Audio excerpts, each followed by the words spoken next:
महापालिकेच्या स्वच्छता कामगारांच्या लढ्याला अखेर यश आले।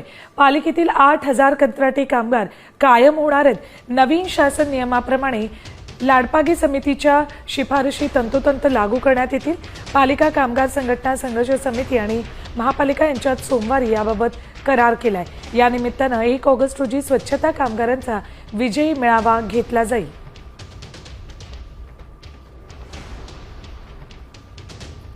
8,000 कंत्राटी कामगारांना पालिका सेवेत कायम करणार आहे। सरकारी योजनेतून मालकी हक्काची घरं त्यांना मिळतील। कामगारांच्या सेवा आणि शर्तींमध्ये कोणताही बदल केलेला नाही।